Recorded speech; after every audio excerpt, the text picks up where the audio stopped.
Imagine this. You're one question away from £1,000,000 on Who Wants to Be a Millionaire. The pressure is immense. But for British Army Major Charles Ingram, the answers weren't in his head. They were in a series of perfectly timed coughs from the audience. His wife, Diana, and an accomplice, Tequin Whittock, orchestrated an elaborate scheme, a strategic cough for the right answer.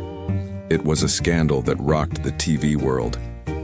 He won the million, but their deception was quickly uncovered.